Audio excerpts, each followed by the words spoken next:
I first want to welcome everyone. For those of you who don't know me, I am Matthew Smith. I'm the director of the Centre for the Study of the Legacies of British Slavery here at UCL. And it's really great to have you here with us this evening for this public lecture. Those who wish to find out more about the work we do at the Centre, you're welcome to look us up online. We're very, very easy to find. And there are several of us from the Centre who are here this evening, and we're happy to talk to you if you have any questions. That said, it's also great to see so many collaborators and people who work with us at the Centre here in the audience this evening. Welcome, and it's good to see you. Before I get to the business that we have at hand and welcome formally our guest speaker, there is another role I have in the department, apart from being a professor of history and the director of the Centre in the department. I'm also the department's fire marshal. And with that hat on, it's imperative for me to tell you that in the event, the very far off events, I'm hoping that it will not happen, and I'm almost promising it won't happen, but I can't give 100% promise. But in the event that happens, it's important that we file in a single column out of the room. That door will be open, and I will lead everyone to safety if needed. But again, that's likely not to happen. The fireworks we'll be having this evening will be coming from Professor Gill's presentation, certainly. I'm very honored that Alex has agreed to accept our invitation to be with us in London for this public lecture, and he'll also be here for the week doing work with us at the Centre. And it's very important because so much of the work we do at the Centre centers on questions of databases, of digital humanities, and particularly questions around the ethics and responsibilities of how we represent human data in our work. Those of you who may be more familiar with what we've done, it's been largely around questions of legacies of British slave ownership and documenting a very important database that's very global now, the 60 plus thousand names of enslavers in that database. We're moving from that into a project that centers the lives of enslaved persons, which is a much larger number, of course, and it's also one that comes with new questions of responsibility, ethics, and care in terms of how we handle that data. And so the work that Alex does is very much in keeping with many of the issues and projects that we're very much exercising our minds on daily at the Centre. And so we're very grateful for Alex to come and present his insights and his experience with us this evening. I'm sure we all will learn from its students, faculty, and members of the public alike. I should also say before we begin, a very special thanks to the sponsors for this talk this evening. Alex's visit and the talk has been made possible by the Next Economic Trust, one of our collaborators as well as sponsors at the Centre, and we're very grateful for their sponsorship. The Institute of Advanced Studies for making available the room for the talk, and of course the volunteers, many of who are students who work with us at the Centre, who are on hand this evening for the talk. I'm now going to turn things over to one of our members of the team, Holly French, and Holly is a PhD student at the Centre, doing a project on Jamaican migration to Britain, and she's going to do the formal introduction of Alex. Holly? All right. Professor Alex Gil is Senior Lecturer and Associate Research Faculty of Digital Humanities in the Department of Spanish and Portuguese at Yale University, where he teaches introductory and advanced courses in digital humanities and runs project-based learning and collective research initiatives. Before joining Yale, Alex served for 10 years as Digital Scholarship Librarian at Columbia University, where he co-created and nurtured the Butler Studio and the Group for Experimental Methods in Humanistic Research. His research interests include Caribbean culture and history, digital humanities and technology design for different infrastructural and socioeconomic environments, and I'm sure he will explain what that all means in a second, and the ownership and material extent of the cultural and scholarly record.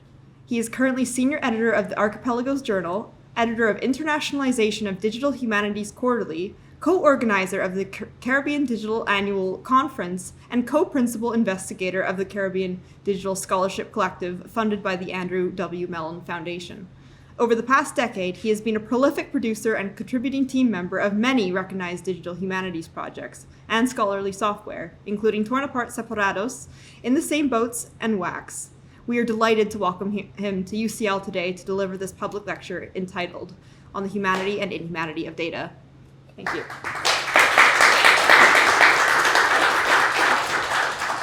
Thank you, Holly, and thank you, Matthew, and everybody for coming today on this lovely day outside. I will try to keep you fireworked.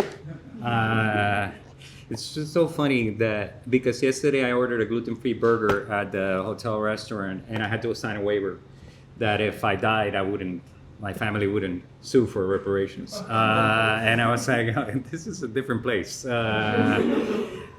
All right, so as Holly said, I will try to translate a little bit of what she just recited from my bio.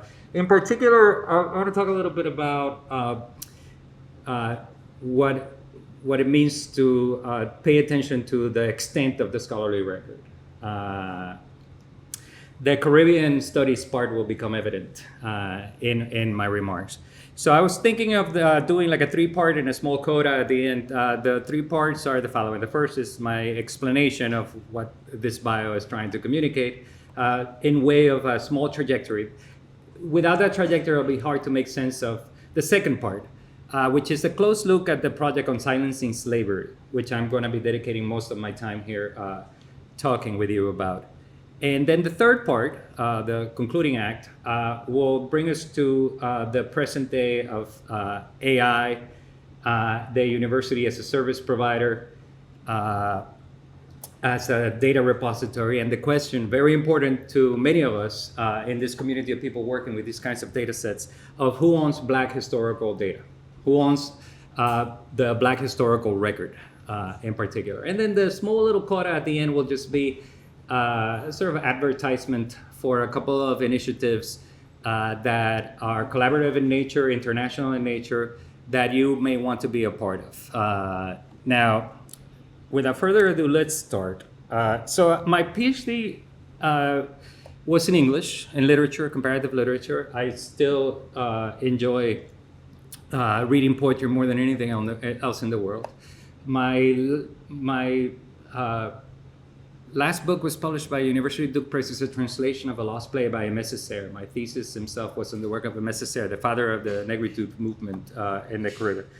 But while I was at the University of Virginia, I discovered this thing called digital humanities. Now, back in those days, everybody seemed to have a database for their subjects of study. So there was one for Shakespeare, one for Dante Alighieri. There's everybody. All the other graduate students had databases where they can access primary and secondary resources for what they were studying. But I was studying Caribbean literature, and there was nothing. This is like around 2004, 2005, something like this. And it was around that time that I said, well, you know what? There should be a database of Caribbean literature for students like me and all students of Caribbean history and culture. So I decided that I was going to help build it. So working with a ghost, as a ghost PI, what that means is if you're a graduate student, you cannot be a principal investigator of anything. You just find a faculty member who believes in your ideas, and you let them take the credit for all the work you do. I found my person, James Arnold, a scholar of Aimé Césaire back in those days, and I wrote a grant. He signed it, sent it off to the Rockefeller Foundation, and we ended up in Lake Como in Italy. Back in those days, the Bellagio Foundation financed scholars like us to spend a whole week in Italy just hanging out and brainstorming, ideas about the future. And in that trip, I brought together some of the most important Caribbean scholars of the time and some of the big digital humanists at University of Virginia. And the whole week, these two groups did not talk to each other, did not communicate well.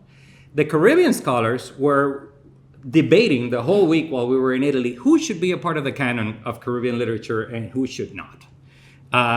Who counted? Lorna Goodison, maybe? I don't know. Let's figure it out.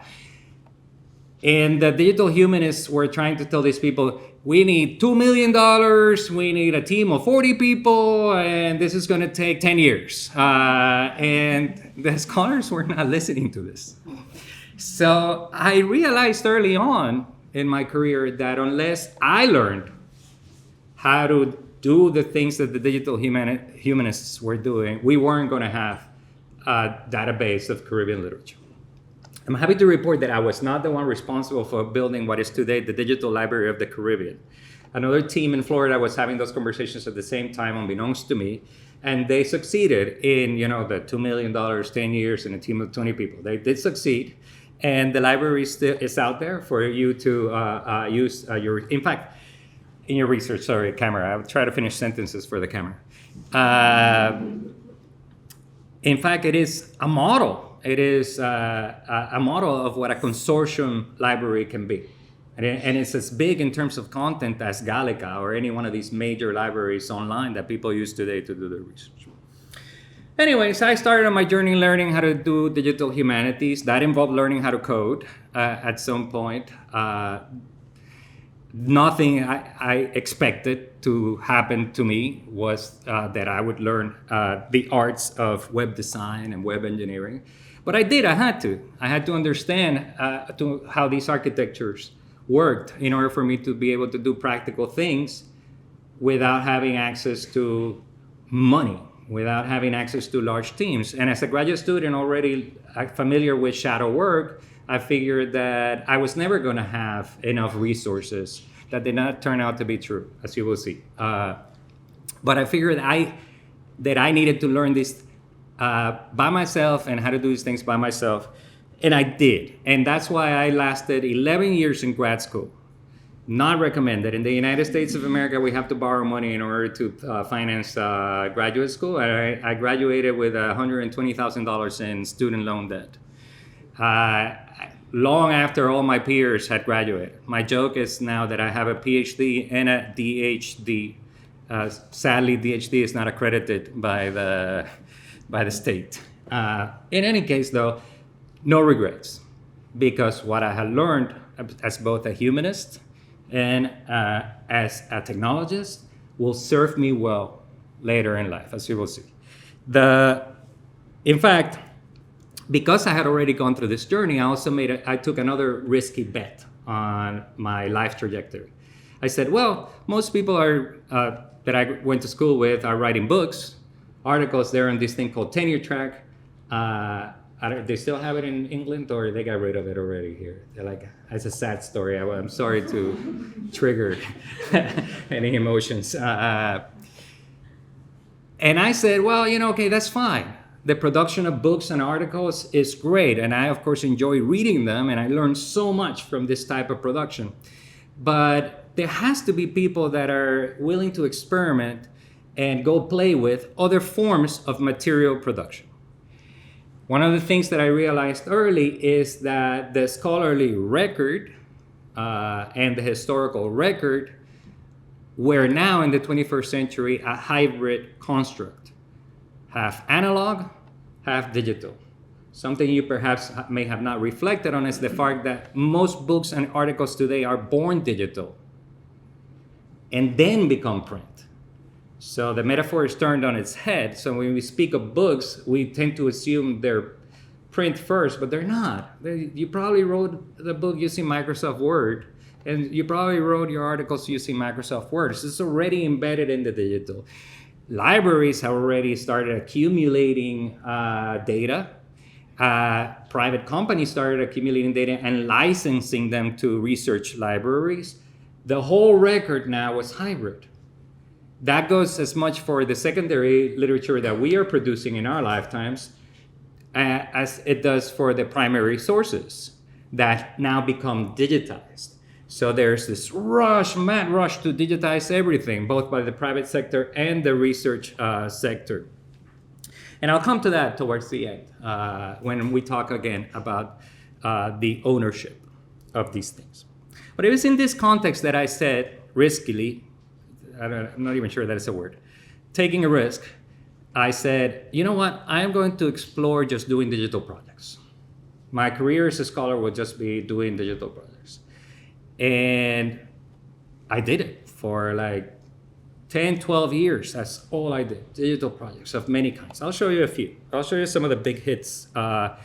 Along the way of showing you a few of these projects, I will talk about two concepts that became associated with me that explain what I mean by the socio-technical infrastructures of what does it mean to build further socio-technical environments. I think is how I word it. I'll start with one of the early projects that was funded to the tune of $500,000 from our Group for Experimental Methods in the Humanities.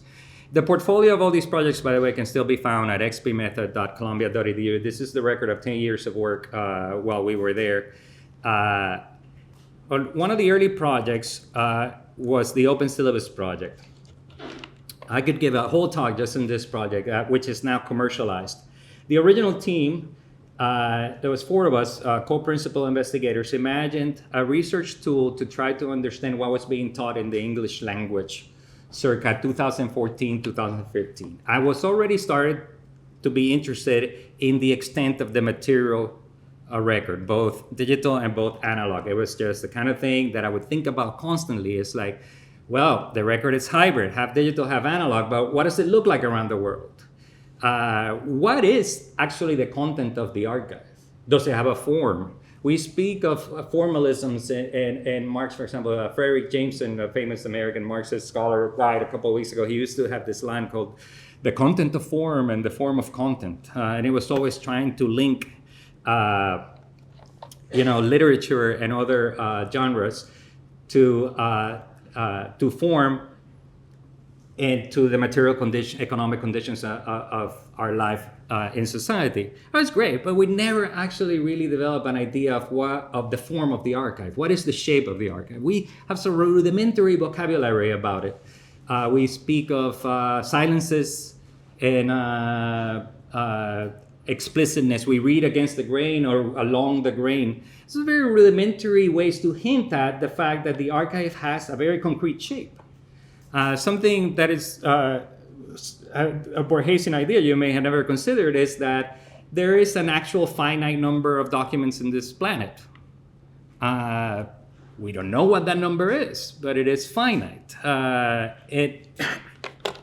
This project, along with other projects around that time, was trying to try to get at some of these questions. Now, one of the things we did was we scraped syllabi everywhere we found them online. Back in 2015, we were able to scrape like 1.5 million syllabi or something like this. Syllabus is the word in English, and we use the same word here, syllabus, to try to extract what texts were being taught in the English language. Since then, actually, this goes all the way to 2019 in this data set. By then, it was 3 million.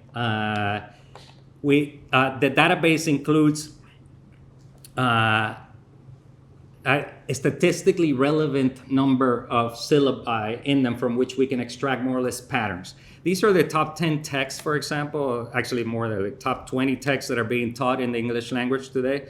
It's mostly like some science textbooks that are very popular. And a lot of writing style manuals, because most students at universities have to take an introduction to writing. And you get to the humanist stuff like around text number 8 with the Communist Manifesto. And then you start seeing more or less a rehearsing of what we call the canon of Western civilization. In fact, we were accused by the right-wing press in the United States. This project was used in the right-wing press in the United States to finally demonstrate that we were all communists. Something that was like my first encounter, but not my last, with the right-wing press. Of course, these people are idiots, and they don't bother to click on anything. Because if you click on the Communist Manifesto, it shows you texts that are co-taught with it, right? So it's a kind of a data analysis that we do, just comparing the proximity of one text to another in the syllabus. This is important, this idea of co-assignment, for me to illustrate the following graphic. And this is one of our first exercises, one of my first really brutal exercises in data visualization. I didn't do this visualization. I was just part of the conversation. I go back here to... here, to the galaxy. So if I search for Communist Manifesto here,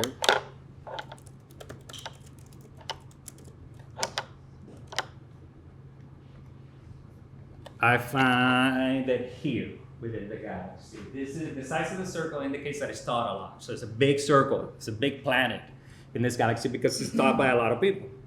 And these smaller circles around it are texts that are co-taught with it that cannot resist this gravitational pull. This is using some formulas from astrophysics. Basically, it's very simple formulas about gravity. That if the text is, if another text is taught with it, it's also big, it will actually repel it, like the Leviathan, for example, Thomas Hobbes.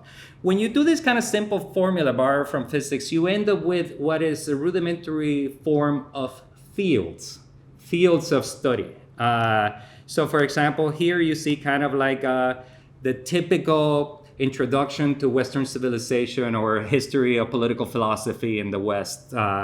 As you zoom out, you start seeing disciplines being formed, like sociology is around here, gender studies is around here, anthropology is over here.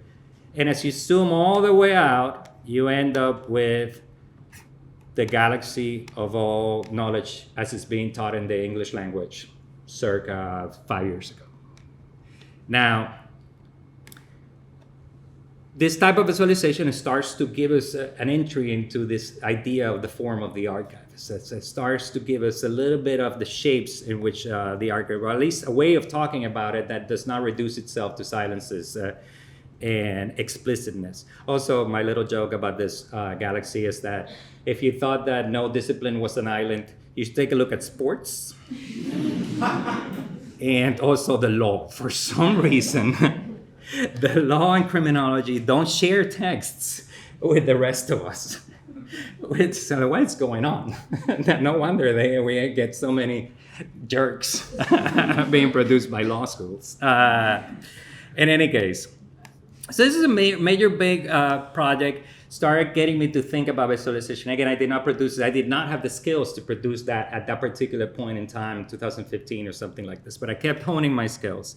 Now, as I was doing this, one of the things that I was learning was also that everybody had different access to the internet, different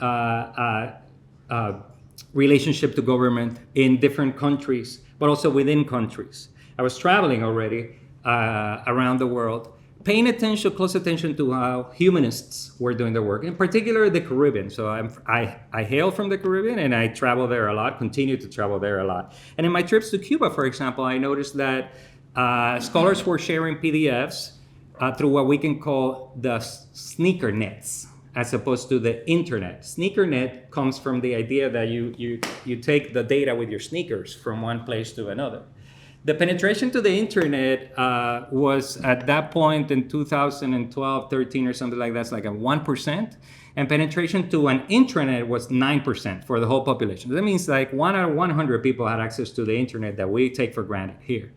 And 9% lived in this alternative universe of an intranet where they even built like their own version of Wikipedia called eked. If you're curious, you can Google it, which replicates about not only rewrites about 50% of the articles on Wikipedia, according to the Cuban imagination. It also has 50% of content that is not to be found anywhere else. So they built this Borgesian sort of Tlon Ukbar encyclopedia there, and the whole universe was just different. And the production of the humanities was different. One of the things that you realize when you travel to Cuba back in those days is, for example, Black studies and LGBTQ studies were not the type of subject matter that the government favored on. So they, yeah, sure, ultra leftist on some stuff, but kind of fascist on some stuff too. So people were, for example, publishing journals by creating email chains. So the LGBTQ journal was just an email servers circulated in the internet. I was like, wow, this is a completely different environment for doing this type of work, right? Since then, I've had opportunity to travel to other places that have really distinct environments. I was in Sudan working on an archive of pictures of women from after independence, taken by an ethnographer that traveled all around the country, capturing all the diversity of dress and expression of the self. But at the time I went, this is before the Civil War, during the regime of Bashir, the regime had a very precise idea of how women should dress and what the national women looked like. And it did not align with this collection, right? So at that time, I was working with a team of engineers there to design a project around these photos that would circulate inside the university, but that would have a life on the internet to pass the government censors.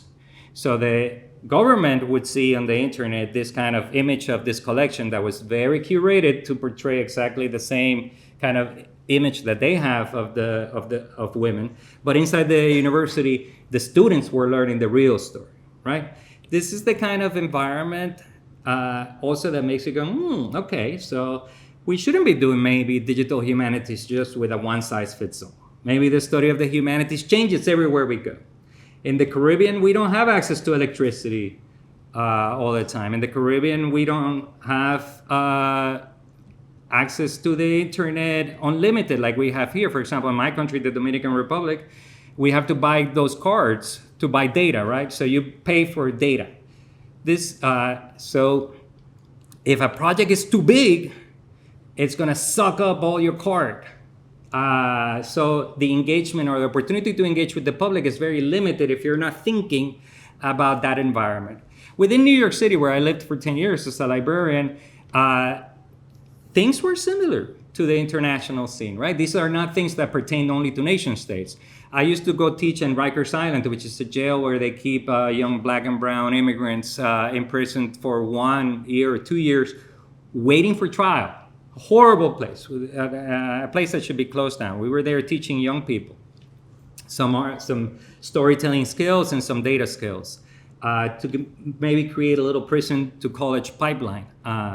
Within that environment, students had memory of the internet, memory of social media, but they did not have access to any hardware at all. Laptops and phones are forbidden for these young people.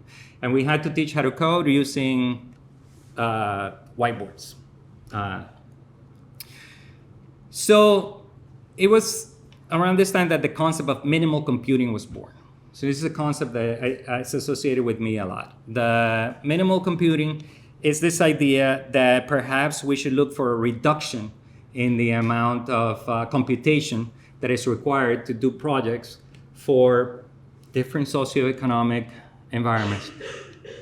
Okay, so that line makes sense now, how to design for different socioeconomic environments. That's what I mean.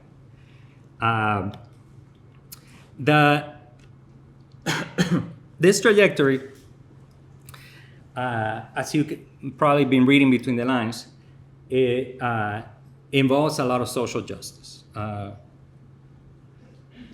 It is driven by this idea that we pursue justice with our work. It was around the hurricane 2017, the Hurricane Maria, that the second concept that will become associated with me was born, which is the concept of the nimble tents, or the mobilized humanities. It was around that time that Maria destroyed the whole island, and the Red Cross put out a call for international volunteers to reconstruct the map of the island, the digital map of the island, which the Red Cross needed in order to be able to deliver the aid that they needed to the communities that needed it. Apologies, I said needed it 3 times. And it was around this time that we got together in the lab, the XP Method Lab, this place called the studio, and we said, okay, so we need to come up with a plan for how we're going to actually reconstruct the map of this island. So our big idea was, let's call every other data center in the humanities that we know and actually provide them with a model for how to do small little workshops where each of us would just do a segment of the map. In 1 month, I'm happy to report that we rebuilt the map of the island according to the latest satellite imagery. We got a footnote in the Red Cross report, which is very proud of that little footnote. And I thank you to the volunteers in the United States for helping us. And I think Chelsea Clinton retweeted the effort. I don't know if that's a claim to fame. In any case, we were hooked. Once we realized that we could come together as a collective and do this type of work, it became like a drug to us in the lab. So we were always on the hunt for opportunities to do this. It was in 2018 when Donald Trump was already president, started separating kids from their families at the border between the U.S.-Mexico border, that the second large opportunity for us to intervene presented itself. So when we started seeing these images of kids crying because they're being separated, violently separated, and taken into custody by the Border Patrol, we put together that very same night, I think, we put together a team with scholars from the border region, what we call fronterizas, and some digital humanities veterans. So this visualization made the rounds everywhere in the United States through the Associated Press, Reuters, Wired magazine. It was not the only visualization, but this one represents the places where the kids were, which are these blue dots, but also the places where ICE had detention centers that they were being used to separate families. So we basically helped the United States understand that ICE is everywhere, that the immigration police was everywhere, that it's not only in the border region, but that immigrants know this. Everywhere we walk in the United States, the border walks with us because we're in danger of being arrested and mistrusted, that our papers are going to be misunderstood or whatever. We did this project and with all these other visualizations, including visualizations that allow people to actually find where these detention centers were, sometimes next to the beauty salon, etc., with the typical social scientific data analysis, and a bunch of reflections, a theme you're going to see, writing in prose. We did this project, this volume 1 mapping, this visualization, bad link, in 7 days. So this is part of this idea of the nimble tent, of working really fast, using our skills, both as humanists and as people who can do data work. It revealed a power people didn't know necessarily we had. A power that has been used for good since then, not only by teams associated with me, by other teams. For example, one of the largest nimble tents that I've ever seen that was very influenced by this kind of work that I was doing is the Saving Ukrainian Cultural Heritage Online, which is after Putin invaded Ukraine, using this very same model, a bunch of people got together in the digital humanities, created a team of 1,000 volunteers to try to create basically a photocopy of all the cultural record in Ukraine. Using a very similar model to what they use here, I work with a smaller team to save Palestinian cultural heritage during the ongoing disaster in Gaza. Now, that's the prelude to the second part, which is at all not a fast project. By the way, also with Torn Apart, I highly recommend also looking at Volume 2, which was done in 4 weeks, which follows all the money to politicians in the United States. Let me close this. The project I want to talk to you about the most today was a project that was started right before the pandemic and that took us 2 years to produce, 2 years and a half to produce. In fact, this is the opposite of a nimble tent. This is a very slow cook. And you will see why it was important that this was slow cook. This is where now gets us into the subject of the humanity and inhumanity of data. First, let me give you a little bit of background. This, what you're looking at is what we call the flower of Rose Hall. Let me tell you a little bit about Rose Hall. Rose Hall Plantation is probably one of the biggest tourist attractions in Jamaica right now. It's in Montego. It's near Montego Bay. The plantation, when you go there, this is both a tourist destination, both for Jamaicans and for foreigners visiting. And there's Matt can testify to this. When you go there, you will hear about the White Witch of Rose Hall, Annie Palmer. Now, Annie Palmer is supposed to be this white lady that learned voodoo, and she murdered a couple of plantation owners. She was really like radical, and then she also murdered a couple of slaves. It was like, and then eventually she was caught and murdered, and her ghost roams the plantation. There's a couple of problems with this story. Number one, Annie Palmer is a character from a novel written at the beginning of the 21st century.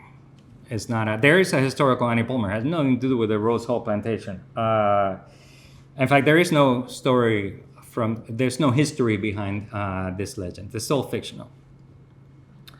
The second problem of this is that, of course, that story hides the real story behind the plantation, the horror. If there is horror and haunting in that space, it's not the spirit of Annie Palmer. Of course, you've all heard about plantation destinations, right? So Americans love to go now, apparently white Americans love to go to plantation sites and get married there. I don't even know what to say to defend Americans here.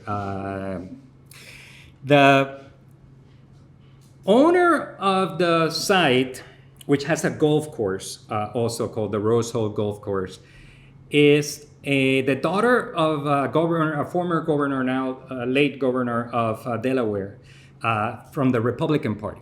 It's a right-wing family named the Collinses. This is her right here on the Michelle Collins is the owner. This is a 64th celebration of independence, 64th anniversary of independence in New York. This is Michelle right here. And of course, part of the business strategy here is to get you not to think about the horror of the plantation. This is supposed to be a tourist attraction. You can't make tourists feel bad. So this is when you go there, the last thing you'll talk about is actually slavery. So the first thing we wanted to do with this project was recenter the slaves. Recenter the people that were kept there forcibly. This was part also of a book project. So the original idea for the project came from the historian Celia Naylor, Jamaican historian, who was they're working at Barnard, Columbia, and she showed us some ideas. I'll show it to you in a second about what she wanted to do here. This was going to be a companion to her book, which I highly recommend. The link to the book is on the website. By the way, the website is unsilencingslavery.org with a hyphen between unsilencing and slavery. Now, the impetus for this is, of course, to bring these lives front and center. That wasn't, of course, enough for me to get involved in a project like this. The idea of centering, if you remember 4 or 5 years ago, had taken hold of our scholarly imaginations, recentering, to center something. Ideas of the center are already geometrical, they're already spatial. It's a metaphor. One does not center something. One talks about it, and you can talk a lot about it. And you can call that centering if you want, but it's unnecessary. It's a metaphor. It's a spatial metaphor. But it had taken hold. It wasn't enough for me. And part of the challenge for me personally was that I already knew that modern data practices, modern accounting practices, and the birth of the spreadsheet were related to Atlantic slavery. There have been already several scholarly works that have made this case very convincingly. But one only need look at the actual documents themselves to get a good sense of why this is true. This is a slave register from this plantation. As you can see, these types of documents, which are central to the study of slavery in the Atlantic record. In fact, this is most of the information that we get about the plantation society we get from these types of document. There are many different types of slave registers. I'll tell you what kind this is in a second. But they kind of all share similar things, which is the reduction of human beings to entries in cells, and which is like a spreadsheet with a very schoolboy's love of the ruler. You can tell that the person doing this is like making sure the lines are super straight and the calligraphy is beautiful, like a schoolboy, right? Now, this one in particular captures the place where they're born, age, and color, with some remarks, although the remarks are not filled out, and their names. They were kept from 1817 to 1832. Yes, 1817 to 1832. So we have about, what is that? 32 minus 17, we have about 15 sets. These ones are the type of slave register that is required by law. They're not necessarily, you find many others in earlier periods that are more for accounting profits, that really connect capitalism to the plantation society because it's about the productivity. You have like a category for productivity. These ones were kept because after British emancipation of the trade, British law demanded that everybody keep records of the people in the plantation to make sure that nobody came in there through trade. So this is what these ones are representing, right? They're a very specific type of register that exists right in between the period of the end of the trade to the period of emancipation. Now this one ends in 1832, around the time of what is called the Great Rebellion, or Sam Sharp's rebellion, which rocked Jamaica, but also led to the emancipation of slaveries in the British Empire in a couple of years after. So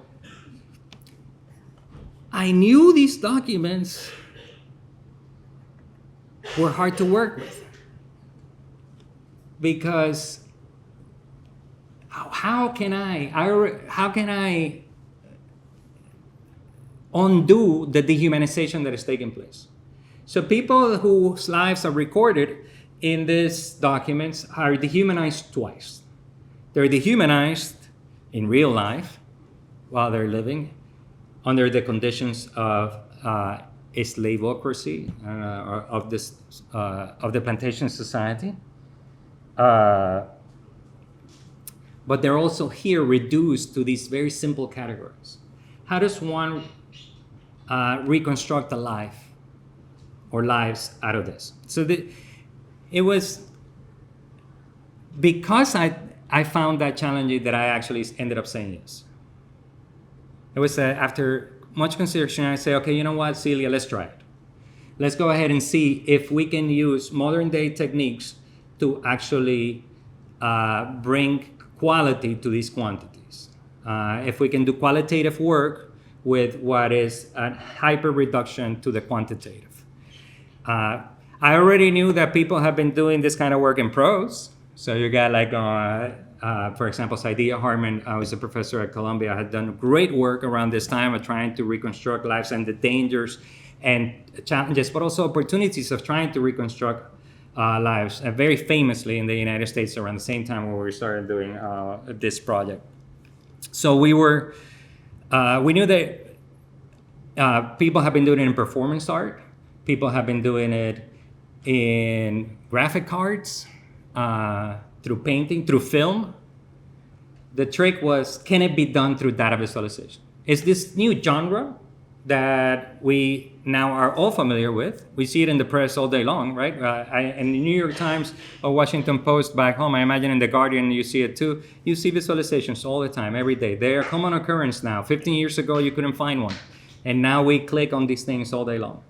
I wanted to know if the visualization, and as I understood it, as a narrative art And here I refer to you to the work of recuperation, who has done great extensive work on the visualization of human subjects from the point of view of narrative, where she argues that these forms are narrative. And this is an important hermeneutical trick. You have to believe first that these are stories, that these tell stories before you can actually understand where you can make an intervention here. So I was like, okay, let's do it, fine. And my friend Moacir de Sa Pereira, who helped me code this, he was like also interested in similar questions, and was always interested in that jump from the quantitative to the qualitative. So here we go. The challenge is to recenter these lives while not re-dehumanizing a third time. Not for the faint of heart. That's why it took 2 years.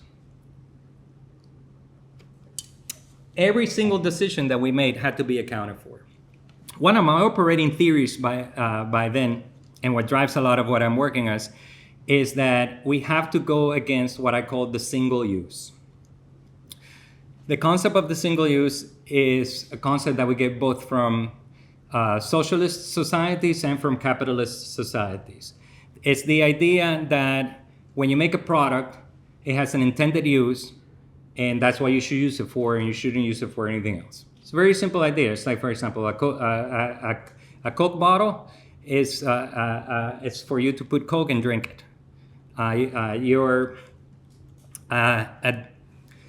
A washer and dryer is for washing clothes and drying them. Now, I knew from Cuba, and especially this builds a lot on the work of a Cuban designer called Ernesto Rosa. During the 1990s, when the Soviet Union collapsed, that people were using technology in completely different ways than they were intended for. So that washer and dryer, for example, I was talking about in Cuba was sawn in half because apparently the dryers were really bad. So people kept the washer, but they actually took the dryers apart and made house fans out of them. In Cuba, the only metal that was available around 25 years ago for popular consumption was the aluminum trays that people serve in the comedores. So nobody knows who did it first, but somebody grabbed one of those aluminum trays and put them up as an antenna on top of their house. And then like a week later, everybody in Cuba had the aluminum tray on top of their houses so that they can watch TV. This is a practice, a human practice that I grew up with in the Caribbean. Of course, a Coke bottle could be used for so many other things that are not drinking a Coke. This was staring at me in the face all along in my culture. And for many years now, I have gone against this idea of the single use. This applies here because most of the data visualizations that we get from social sciences and from the natural sciences are what I would call single-use products. So if, for example, you see a hurricane map, you're supposed to use that map to see the trajectory of the hurricane. What if I told you that a scholar that is a dear friend to me and who I will come back to at the end, Jessica Johnson, has looked at these maps and seen the history of the Black diaspora in them. What is black and what is white in these maps, although it's not evident to the people who made the maps, it is evident to her reading of the maps. This is the difference between interpretation and representation. While the people who did the single-use graphic meant to represent one idea, a single use, us as humanists, we evoke the power of interpretation to see other uses.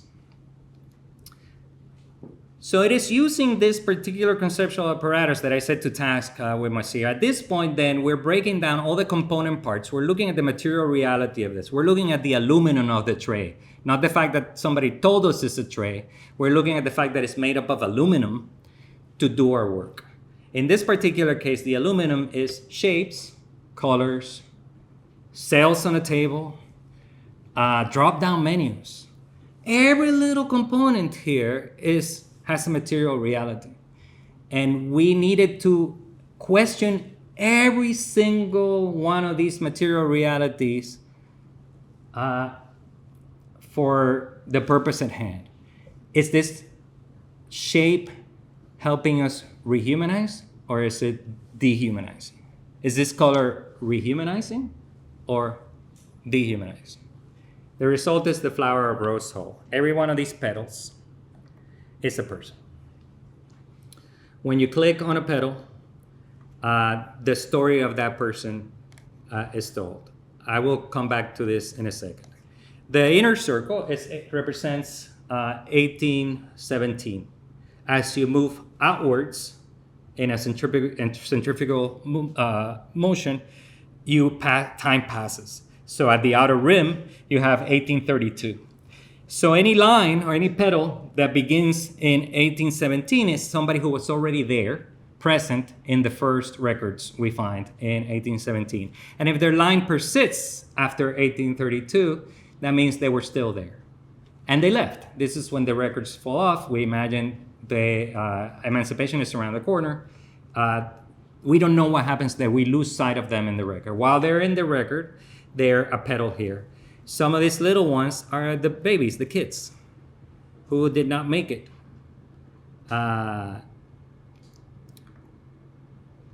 Some of these ones that start at the beginning but continue after are people who were born right before we lose sight of them, right? You can also, as any typical visualization, you can also create patterns by rearranging the visualization along different markers. This is a gender visualization.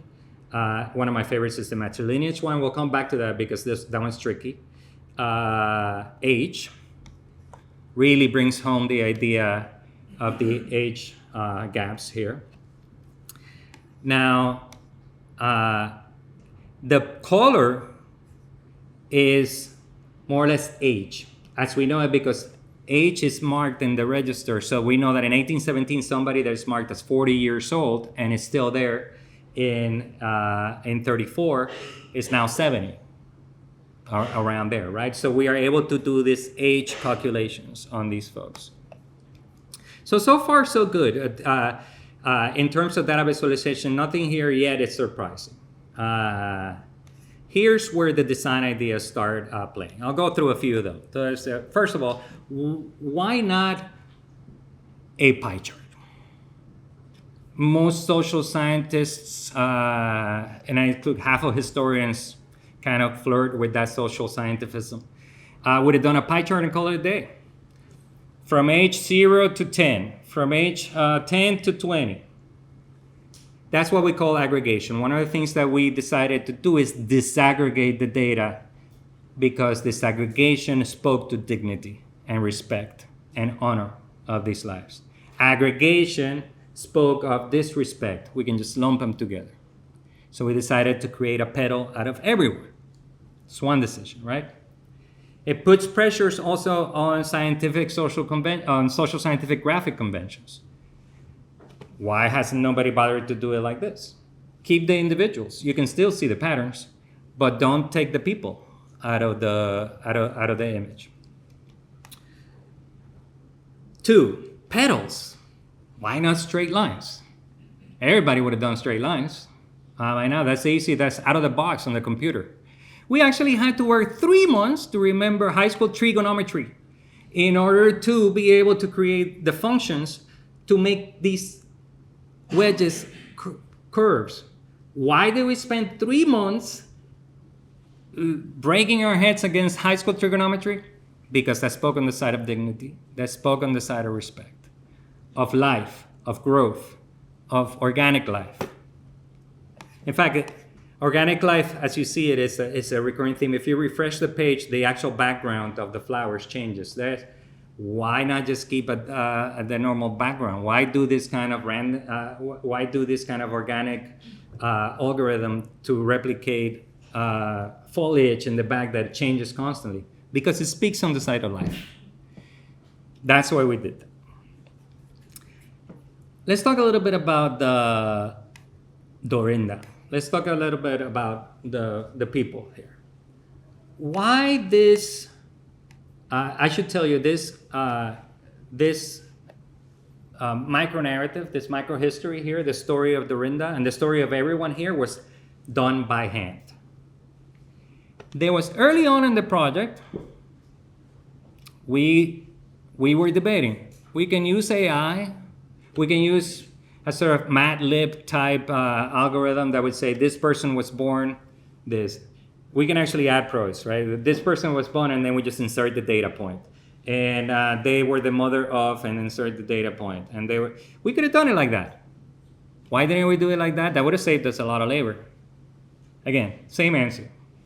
The answer is because we don't want to dehumanize. We want to go from the quantitative to the qualitative. So the only possible answer was to do it by hand. Around that time, it was 2021, middle of the pandemic.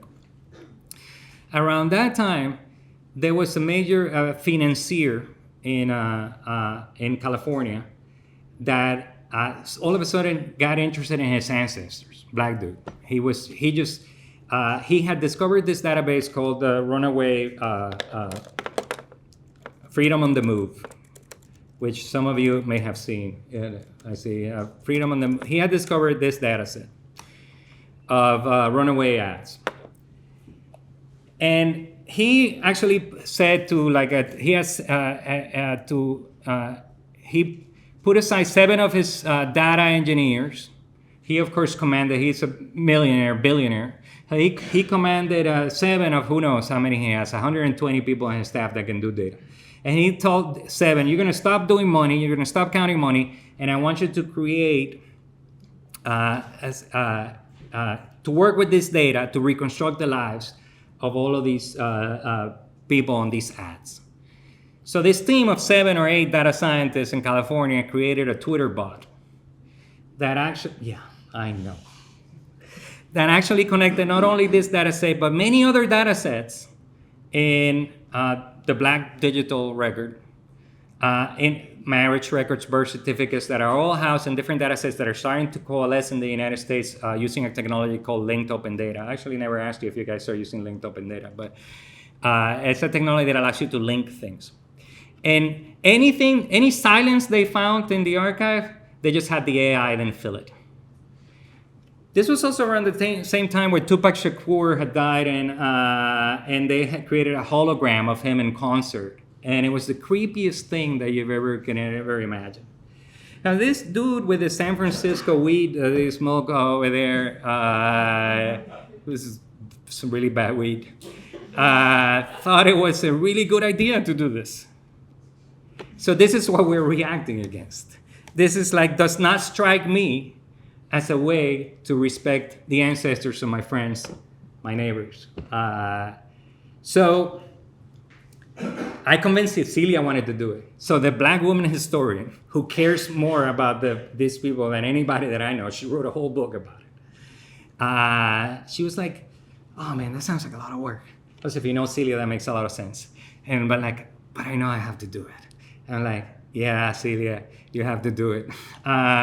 So obviously she was working with a former student, Monique. So between the both of them, it was 218 people. Don't quote me on the number, it's around there. 218 people, one by one. And as they're doing this, they're working with the data to say whatever they can possibly say that the data tells you. This is the mother of such and such. But they're also using traditional historical methods to say things like, based on conditions in other places where we know this is happening, this is probably the life of this person. So this is the story of Dorinda, who was the only person there, one of the people that we have the most information on. She was the midwife in the plantation. And at some point, she absconded. There's a small runaway ad for her, and she came back. She herself had many kids. And she lost half of her kids.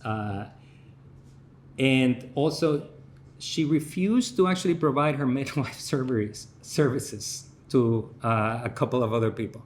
And in fact, one of the speculations in the story is that she probably absconded because she hated somebody. That's one of the kinds of things you speculate on based on traditional historical analysis. But it's so important. It's so important to give texture to the lives of these people that have been reduced to numbers, right? All of her kids are here, and their stories, even if they're babies, even if they're 4 years old when they pass. Something that, for example, the data work allows us to see as we're doing this, which gives context to these stories, is that in 1817, there's an inordinate amount of people declared 40 years old. Completely statistically improbable that they were like 1/3 of the people there were 40 years old. This sounds like speculation from the people doing filling out these registers. That allows us then to tell stories about, when we're talking about these people, about how this is probably not their age. They're around there. Something else we know from this is, and I said I was coming back to the matrilineal one, something that we know from these records is that they only record the mother. Something very typical also in other types of register from the Caribbean. That means that it's very difficult for us to know what the kinship relationship is of the man. We need to extrapolate, speculate, stuff like this. But once we start visualizing the matrilineage lines, we can safely speculate how many of these kids are boys that are taken care of by this kind of society of women. Remember that, for example, in Jamaica, or remember those of you who don't know, kids when they're 5 to 9, they get to be part of the first layer of field work, which is the hog gang, as they call it, which is just feeding animals and stuff like that, but it's supervised by women. So the women there are taking care of the kids as they transition to their teenage years, when they do like the second layer, before they end up in their late teenage years in the field work proper, right? Out of this kind of knowledge that the data gives us, we can start filling out the stories of these kids. How do we tell the story of a 6-year-old, a 7-year-old, right? What are they doing? We use these traditional methods. All right. Like I said, 2 years of this kind of work, making sure that color, shapes, every story is being told by hand. This is the best we could do. And I'm happy to report that I'm the most unsatisfied of the whole team with the results. I am not convinced that creating data out of these human subjects and representing them there with all the qualitative data that we can muster, both on the graphical designs, on the data curation in the back end, all of this love and care, I don't think it's enough to rehumanize. There's one thing, though, that still gives me hope that I'm wrong. And that is the context under which this was built. And perhaps the only gift that I can give to the ancestors of my friends and neighbors. It is the fact that when we were doing this, we were a community in danger of losing each other during the pandemic. We weren't in touch with each other. We were in a community fighting to stay together. And we as a community, obviously not comparable in terms of the horrors that folks are experiencing here, but we were a community struggling to get together, giving this gift to this other community struggling to get together. And it was that slowness, that time to hold these folks in our daily work lives, that I think perhaps is the most humanizing thing about this type of work. I imagine this is the only way we can probably think together about these large data sets like the ones that you're building here, which of course the size itself makes it more dangerous, right? Because you're dealing with a lot. And I'm sorry to report, it's not the most scientific conclusion in the world. That the one thing that I think perhaps justifies this kind of work in the future is the time we spent together being very careful, asking ourselves, is the color pink the right color here? Is it a wedge or a petal? Should we, I told you I wasn't going to get into the technical stuff. Should we use Ember or React as a JavaScript framework for doing this? I don't know, that doesn't mean anything to you, but it does have responses. All right. Now to the concluding part. I know I talk a lot, but we'll have time to talk. The concluding part, I'll make it super brief. This kind of work is super important also not in terms of how we can bring dignity and respect to ancestors, but in terms of who we are as a university today. You remember the story about the financier, right? And his AI. One of the most valuable things in today's world, 2024, is something called ground truth. Ground truth is a concept that comes to us from the AI world.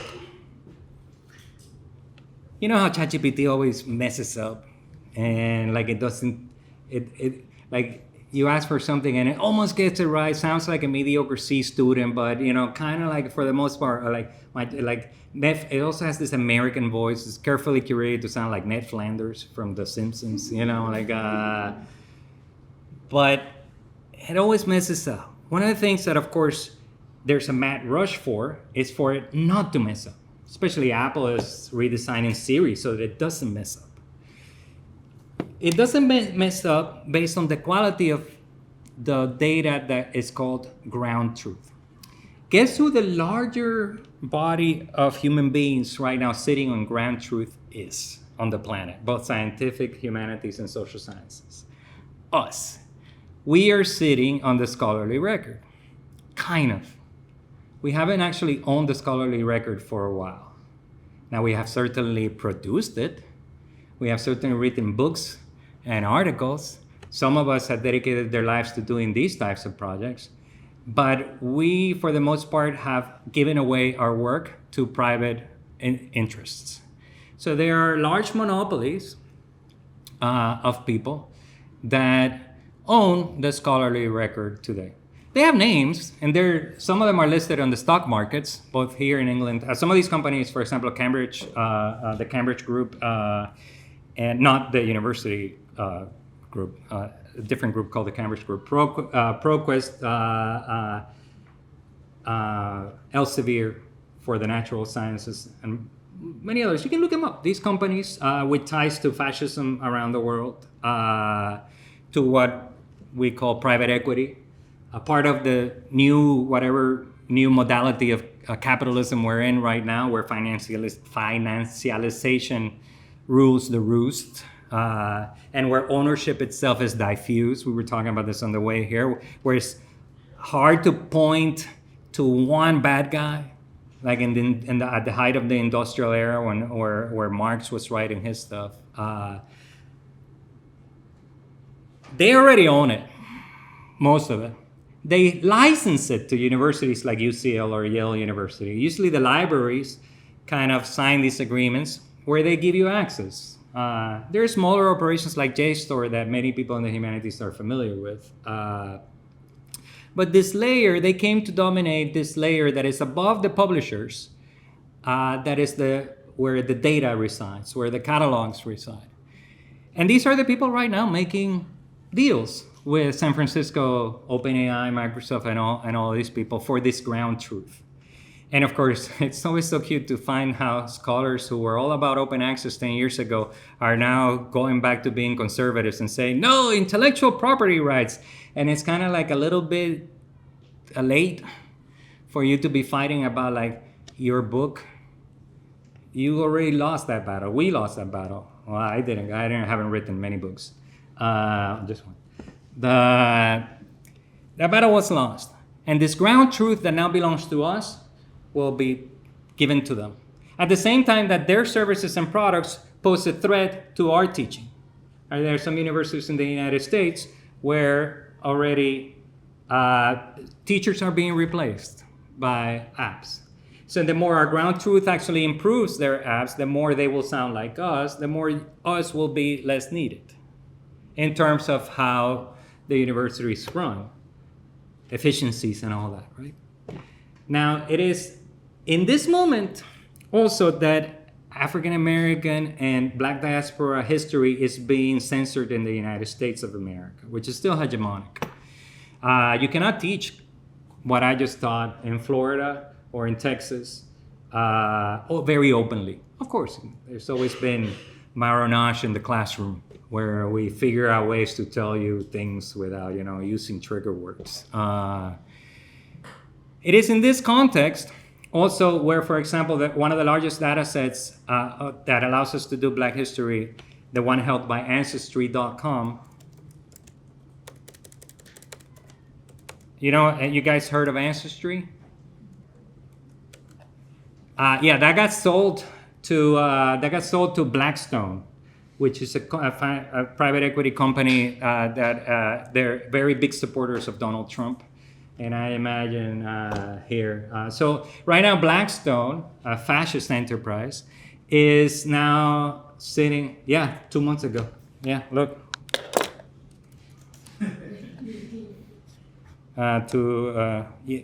Yes, Blackstone acquired Ancestry. 2020, actually, not 2 months ago. 4.7 billion. It's not only Black data.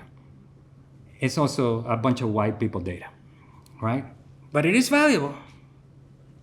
It is valuable because right now there is a hunger for people to rediscover their ancestry, to get in touch with what was taken from them, especially as Black community, Latino community, people who indigenous community, not Latino like me are half white.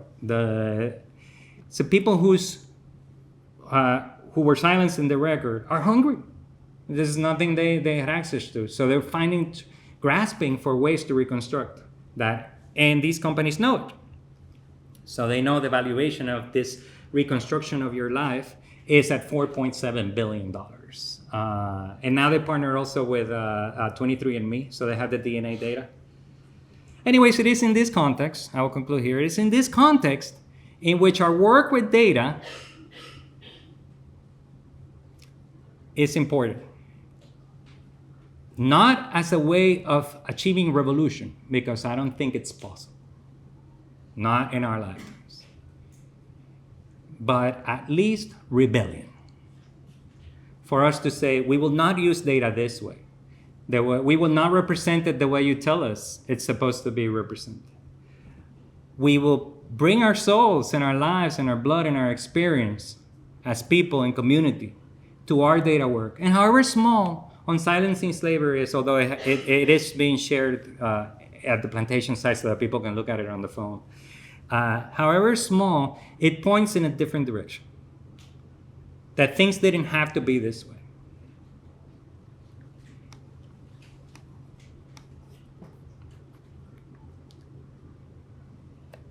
So now a plug for the Caribbean Digital Scholarship Collective.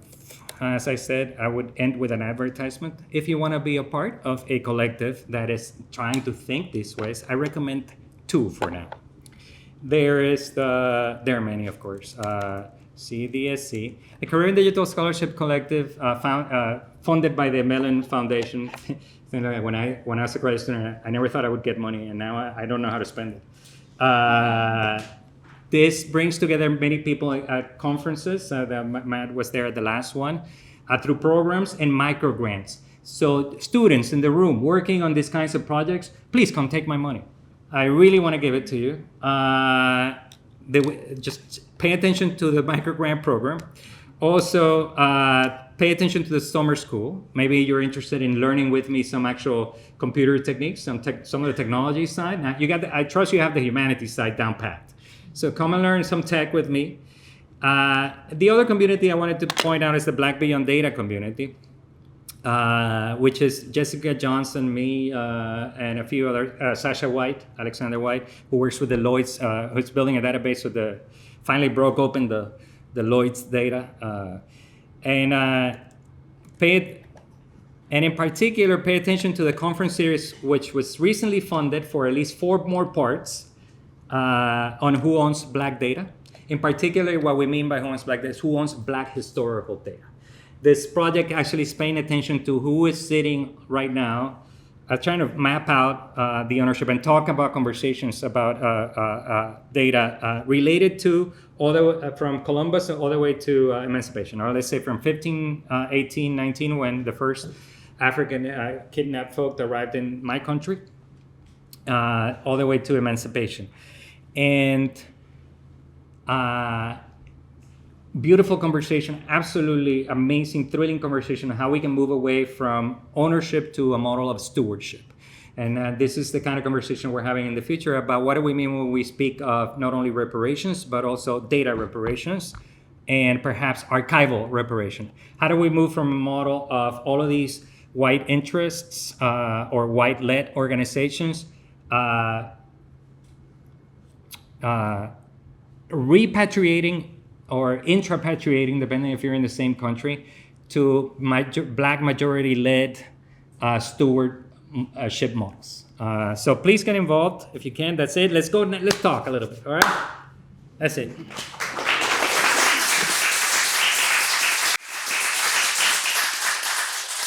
Sorry, I kept you longer than I. That's okay. Thank you so much. I don't even know how long I talked.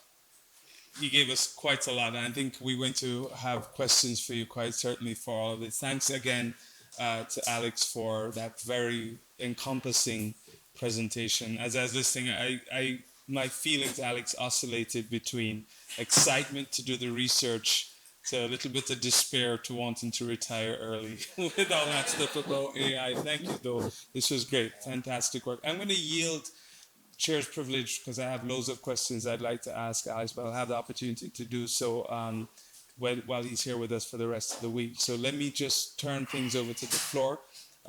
Jess has the microphone, so if you raise your hand, I'll recognize you and you can pose a question to Alex. Over here, thanks. And if for the recording, if you could just give your name so that we have that on the recording. Sure.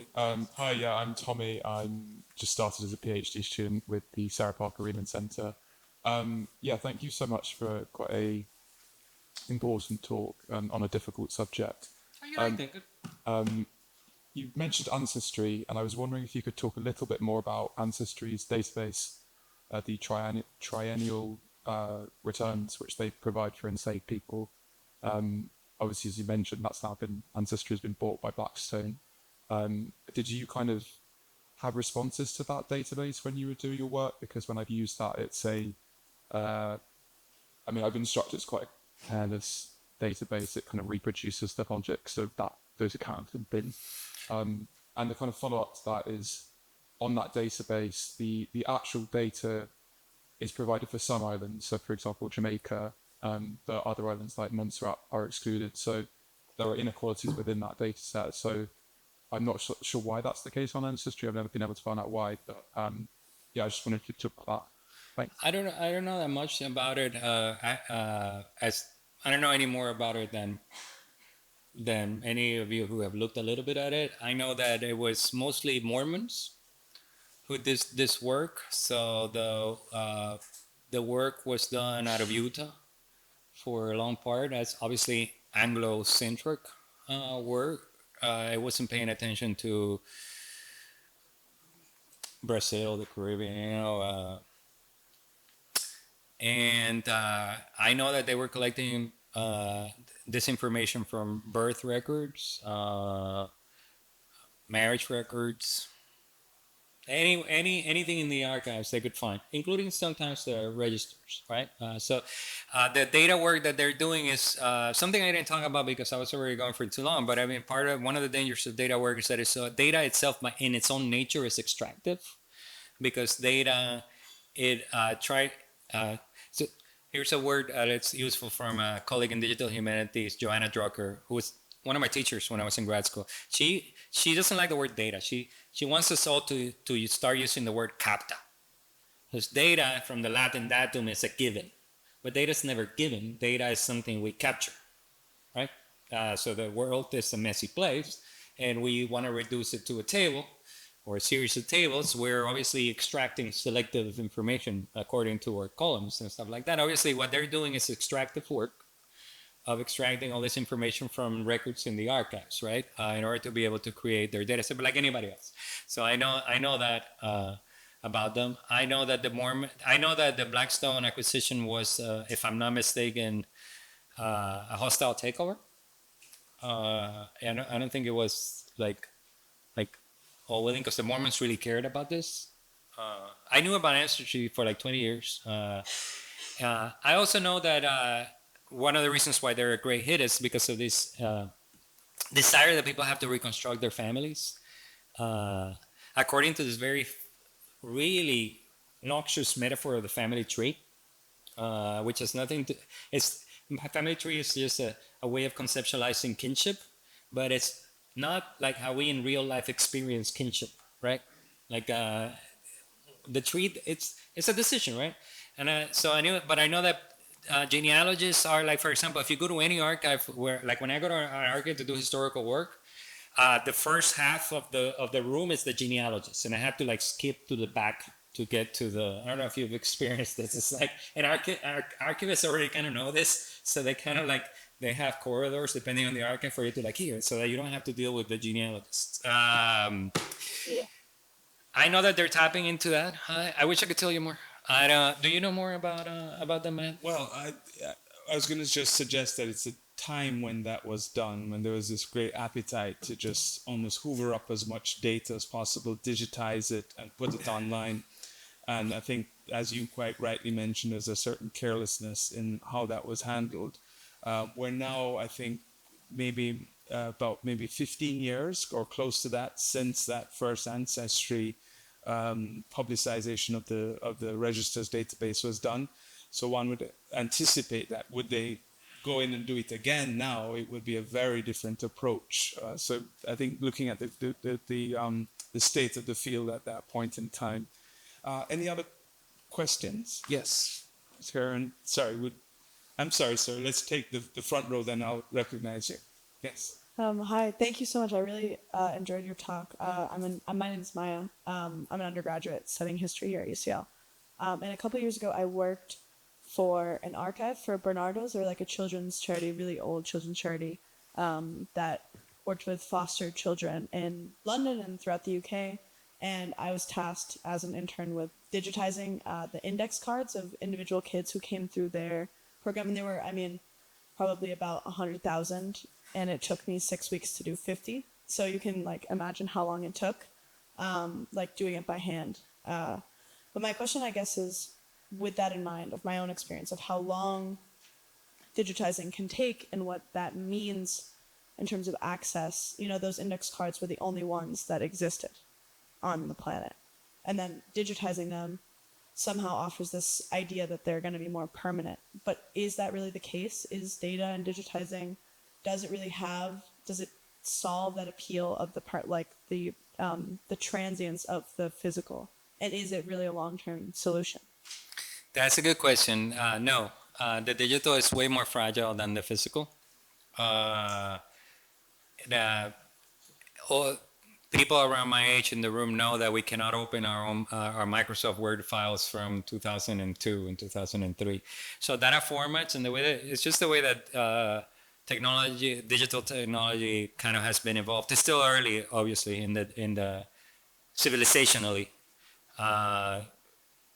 We're still in the early parts of this game. Data formats change, and the software to read that data format also changes. Bytes suffer from, those ones and zeros. They suffer from a thing called bit rot. So it depends also on the storage media. For the most part, we've seen, though, like if we look back, you're an undergraduate. Have you read Walter Benjamin? You heard of him? So he had this beautiful image of the angel of history. The angel of history always is just flying away from history, and all the angel of history can see is a disaster. It's like, and like time passes, and the angel of history just keep flying away from it, but it's all a disaster. So this angel of history in the digital era has seen the death of many, many, many projects and many, many, many data sets. And for the most part, it's actually not even bit rot or the fact that software changes. It's actually institutional commitment. Is the data profitable? So I would say the ancestry data will probably have a slight longer shelf life because they're making money. Your digital records of those cards with those kids, it's going to depend a lot more on how you built it. So one of the things that minimal computing also was thinking about when I remember I talked a little bit about minimal computing. It's also, how do we keep things alive digitally when we're broke, right? Because we don't have money in the Dominican Republic or in Jamaica. We don't have that much money. I remember the first time I met Matt, I was having this precise same conversation in Jamaica. So how we build things matters. From a technical perspective, it's very simple. Did you build a database or did you build it as flat files? If you build it as flat files, you'll probably survive a little longer than if you put them in the database. Databases are fragile because they depend on servers and maintenance of the software for security purposes. The British Library learned this lesson the wrong way this last year, yeah. They're still apologizing for it. It's hilarious, the song and dance that administrators have done around that. So no, the answer is no, of course. So we have figured out as humanity how to keep alive pieces of paper for like 500, 600 years now. We say, at least stable, like the books. Like we have some pieces of paper from the 1st century and the 2nd century, not paper back then, but parchment and stuff like this. Yeah, no. You're lucky if something digital lasts 20 years. I'm sorry, they made you work that hard for. Yeah, go ahead. Right. Yes. Hi, thank you. This has been super interesting. I'm like a quant all the way down, so a lot of these humanities ideas are very new and very interesting to me. Hold on a second. Let me read your lips. Very valuable. Could you speak? Oh, sorry. Yeah. Identify yourself. Yeah. Sorry, my name is Jonathan Bourne. I did my PhD in data science machine learning here at UCL. So I know nothing about. Data scientist. Yeah. I know nothing about humanities, and so I found this extremely valuable and interesting, and these perspectives. And so one of the things I found particularly interesting is what you've talked about, data minimalism, and also the financialization of data, because this is also of great concern to me. And so one of the things that I've typically been interested in is making open data sets, also, like you say, in as simple a format as possible. But after some of the things you've said, my question is, do you feel that open data is valuable and does prevent the concentration of power and the financialization of data? Or do you think that it's actually naively playing along in the same rules and I've been conned? That is an excellent question. One that I'm going to answer through this situation with the AI soaking up the data, right? So this is going back to what I said, that like a bunch of people that were all about open data and open access 10 years ago are now like, oh crap, they're going to take my data. And they're going to now feed it into this AI that is going to synthesize my data with other data sets to produce, Ned Flanders, which rubs people the wrong way. I get it. My answer to this, because also of the fragility of the data itself, is that don't sweat it too much. Share it openly. They're going to do their business with you or without you. Doesn't matter. The openness of it is still, the pros of the openness is that now people that will look at the data, just your data, not the AI results of it, but just your data, maybe do another interpretation of your data, say in Jamaica or in Brighton or New York, they're going to have access to your data and do the most important part here, which is outlasts the data itself, which is the stories we tell. Our narratives are something that the corporations cannot buy. I mean, they can buy it. They can buy them. For the right price, I'll sell mine. There's not something they can easily replicate. One of the things, for example, that distinguishes here, let me illustrate this really quick. Here's your average digital archive. This is software that we built, the minimal computing, using minimal computing principles to do your typical database of collection of primary sources. So this is a very common genre in digital humanities. I would say like 80% of people in digital humanities are doing this kind of work, which is basically they have 300, 1,000, artifacts, like like the picture of the kids, and they want to allow you to browse and search through them. And this is like, you arrive at these types of pages called item pages, where you have a viewer, where you can see the artifact, and you have the metadata box. Right? This is very typical. In fact, it's so typical that this kind of genre goes invisible. We take it for granted. It's everywhere in the world. It's in JSTOR, it's in Google Books, it's the same architecture.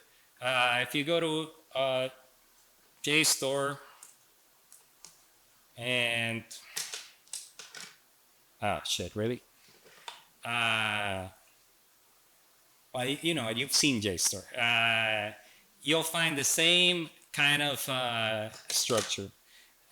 The search box here generates an automatic bibliography on the fly. Scholar, Google Scholar, same thing. In fact, it is so dominant in today's world that two of the largest technological companies in the planet are using this genre. One of them is Google.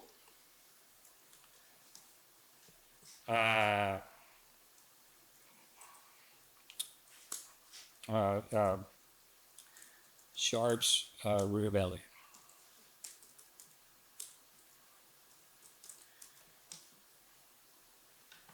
This is generating an automatic bibliography, and you can actually then go to the document.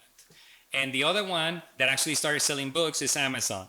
Both companies are some of the most powerful technological companies on the planet, and they operate on the same architecture. Now, this architecture is great. The private companies that own the scholarly record, they use this architecture, but there's one thing they don't know how to do really well yet, which is to create the exhibits or prose narratives around them. This is something that you find so common in the types of projects like this that are done by scholars, where they will have a scholarly story to tell you about the digital collection. The digital collection is there, the data's there, but it has this other stuff. If you look at the private companies that own all of these cultural artifacts in digital format, they have the collection, but not the stories. They try to do the stories, and they sound like AI.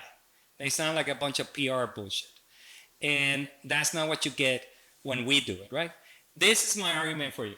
Keep your data open, but make sure that you always accompany it with your interpretation, because your interpretation will not be able to be replaced by AI that easily.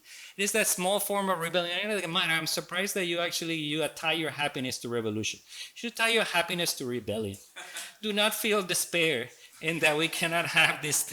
I know in the Caribbean we kind of mythicize the revolutions of the past, but there's a lot of dignity in rebellion, you know? I hope that answers your question.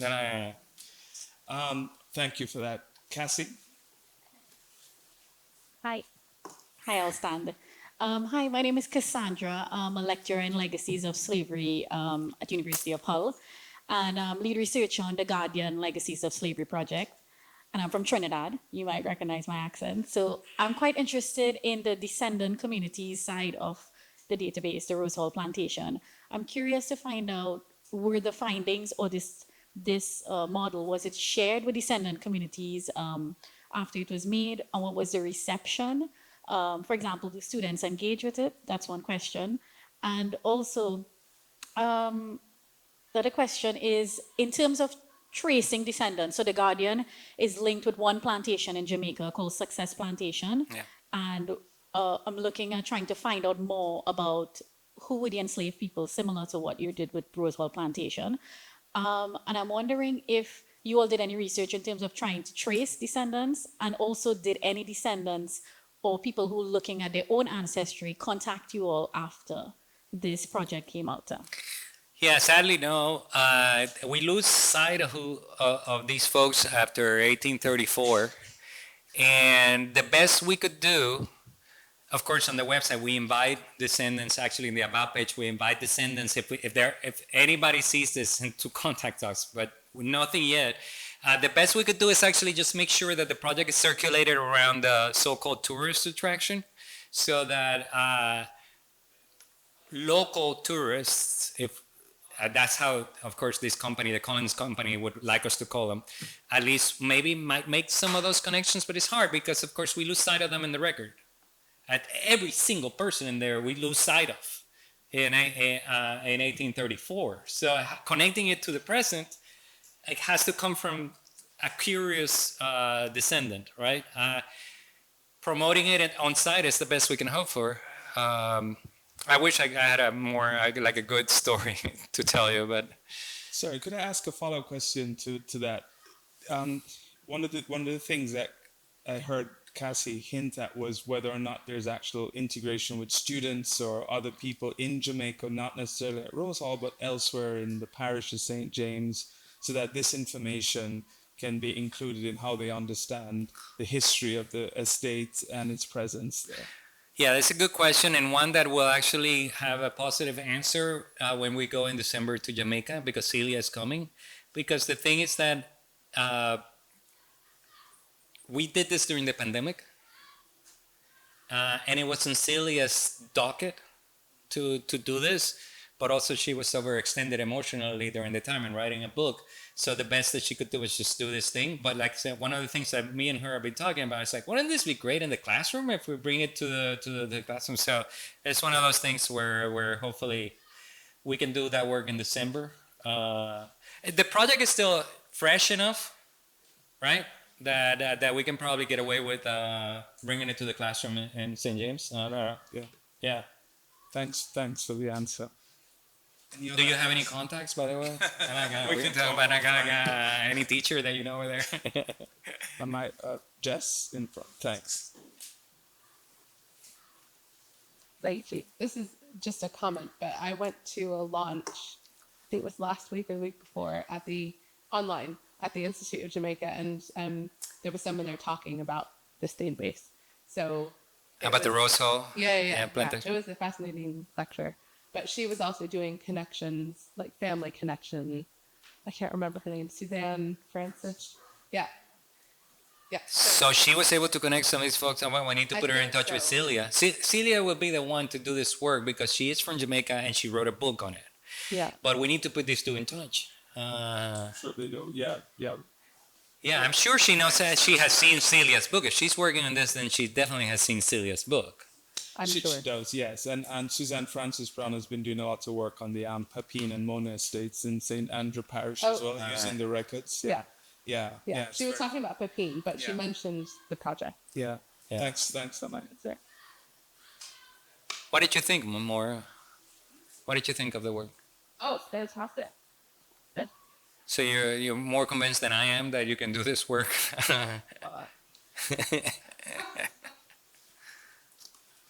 Anyone else? Any other questions, thoughts? Shadon?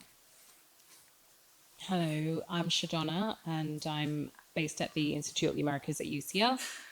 I was very interested in one of your later comments talking about data reparations, and I just wondered if you could expand on that, what you mean by that, because it made me think of authors like Ruha Benjamin and her Race and Technology book. Yeah. And I can't remember where these scholars are based, but they have a game jamming session on what they call Afro-rhythms, playing on the word algorithms, where you can use data to project the future for Black lives. So I was just wondering if you could expand a bit more on what you mean by data reparation. And Ruha's in the news in the United States this week because she just won the MacArthur Foundation Genius Grant at the same time that her university, that Princeton wants to fire her for her Palestinian advocacy, which is going to be me one of these days, by the way. If I don't have a job next year, it's because I'm doing Palestinian advocacy very loudly at Yale. But what I mean is rather vulgar. It's actually not that fancy, even though we'll fancy it up for the conference. But what I mean is that data is an asset. It's a commodity. Ancestry knows that the Beinecke Library, for example, that right now sits on the largest collection of African American literature in the United States of America, they know it. In fact, the administrators, who are mostly white, actually they're all white, at Beinecke, they don't speak about historical documents, they speak about assets. And in fact, a lot of the valuation of Yale not only comes from its endowment, it comes from its assets. And this is history we're talking about. So history is commodified. Well, what I mean by data reparation is a material thing. I mean, this transfer from a model of ownership to a model of stewardship is just a fancy way of saying, I want to see these assets in the hands of black institutions and black curators, or at least see black scholars, black curators being higher ups in these institutions. So whether we're going to defeat capitalism or not, I think that the idea that majority white groups or all white groups owning the historical black record is abhorrent. It just doesn't make any sense to me. I'm not even black. I mean, I have a black ancestry, but nobody, I have African ancestry, but nobody called me black in 2024. But it's easy for me to see that probably the black historical record shouldn't be owned by majority white people who are benefiting from it, not only financially, but also culturally for the cachet of having these things. It's very vulgar. I know it's being recorded. I'll fancy up my tune at the actual conference, but that's what I mean. It could take the form, for example, of training of black curators for historically black colleges in the United States. I mean, do you have a similar historically black colleges here in England? I don't believe so, no. So here in England, it would be something like, let's just make sure that enough black folks are hired at the administrative level. or that are at least, yeah, of course, being black doesn't guarantee you're going to be a good person. But it is also putting pressure on the private companies from the outside. And having conversations we're not having yet about who's benefiting from this. Yeah, great. Well, I don't see any other hands. Oh, there is one more. Sorry, Fabia. Hi, I'm Fabia. I'm a master's student in history. I'm not sure if you want to answer this on the record or not, but I was interested about your sort of work on the Palestinian advocacy that you're doing, and I guess specifically about you kind of spoke about this sort of process of like re-humanization and the kind of my work on the Palestinian. Yeah. And sort of with something which is so active, how do you kind of deal with the issues of like humanization or rehumanization within that work? Yeah, within that work, Karen. Yes, I don't know if you want to answer that on record. Yeah, that work, the work of doing cultural heritage rescue.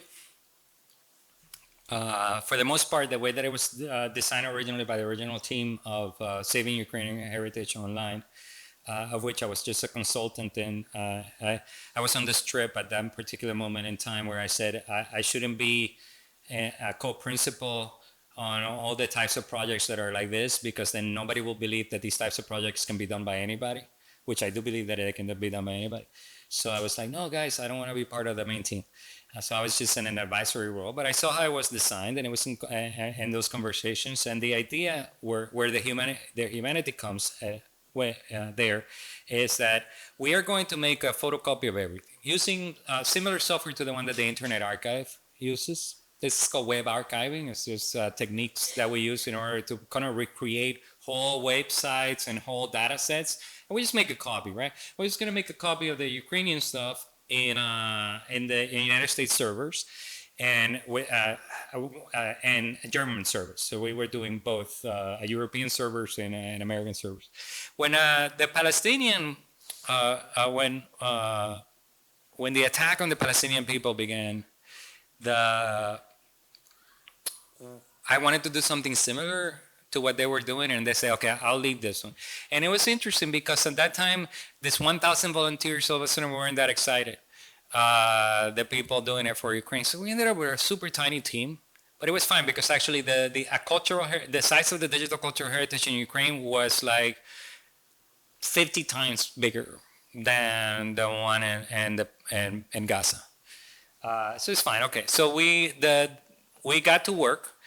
And the humanity part comes in the idea that we won't share it with anybody except the Palestinian people when they ask for it back. That's and we're not extracting the data and then benefiting from it professionally. It's in dark storage. So when I say it's in the server, it doesn't mean that you have access to it. It's the same for the Ukraine one, right? You don't have nobody has access to it other than the team, the core team of people. You just have to trust us, I guess, because nobody else is doing it, we're doing it. And the idea is when peace is restored and folks start rebuilding their life, any semblance of freedom and dignity they can eke out, hopefully the full 9 yards, if we get our wishes. Then curators, cultural heritage institutions are going to start asking, did anybody make a copy of this? And so we're paying attention. And we're like, yeah, we made a copy. We'll give it to you. Yeah. Also, I hope you're not as depressed as Matt is here. I hope I encourage you to think also about the power of this type of work for intervening in urgent situations, in the urgencies of the present. Anyway, in this particular time, we seem to have one of those a week. So of course, you can also give yourself the luxury of picking and choosing which urgency you want to insert yourself in. Humanists are not as powerless as we have been portrayed on TV. Right? Yes, that's very true. I think we're speaking to a room of people who can appreciate that comment very much.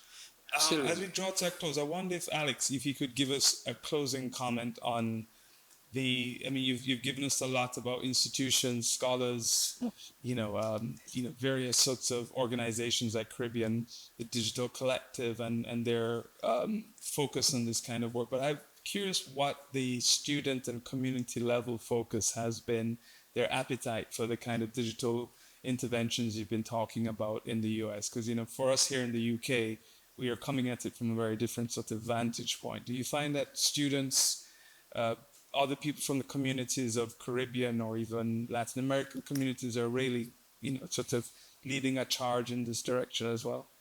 In the Caribbean, for sure. And in Caribbean diaspora in the United States, also for sure. So one of the things that we're really proud of in our micro grant program is that it has gone to some community archives. It has gone to some independent scholars, as we call it. And of course, in digital humanities, you need a team. So these are independent scholars, so then put together a team of 4 or 5 people who are not necessarily affiliated with a university or an institution. And one of the reasons why I work at Yale is because I enjoy the sort of security and comfort of the middle class life. I'm a petit bourgeois guy. I'm particularly ashamed to say it because I enjoy that kind of life, and my family is safe. I couldn't have had that life in Dominican Republic. Most of my colleagues in Dominican Republic who are professors and teach at the university, they need a part-time job. I don't know if it's like that in Jamaica, but in Dominican Republic, for sure, most faculty have to work as editors for some agricultural magazine in the week, and I'm talking about a very specific case, or something like that, or a bank, in order to be able to make ends meet. There's only 2 PhDs in the humanities in Santo Domingo teaching actively right now. This is a higher ed post-apocalyptic world. So it's like always everybody in the United States, and imagine in London a little bit, it's like afraid of an apocalypse to come. I'm like, higher ed has already been destroyed many decades ago where I come from. And I know in Jamaica, the University of West Indies has gone through some processes that we could call pseudo-apocalyptic. And in that world, kind of like you have to work with community. And you have to work with young people that are not necessarily affiliated to institutions. Of the 4 sectors working on data, on Black historical data, I named the world of GLAM, the Galleries, Library, Archives, and Museums. So we call them GLAM in the United States. I named the scholars who are building databases at centers like this, not necessarily affiliated to a library or a GLAM operation. But I didn't mention the 4th one, which is super important and part of the conversation we're having, which is community archives. Community archives, they're born in neighborhoods, so the people are interested in pulling their resources together to figure out how to, gather the dejecta membra, as Derek Walcott used to call it, of immigration, the sort of refuse of the sea. And in that sense, yes, the collectives that I'm part of are always 1 foot in those communities. And this is super important for you to do. Never just Stuart Hall. Never just do work inside the university. Always keep 1 foot out. Well, it's complicated, but do keep that foot out. Great. Is that That's the a good right answer. Very good answer, and a very good note to close on. Thank you again, Alex, for this lecture.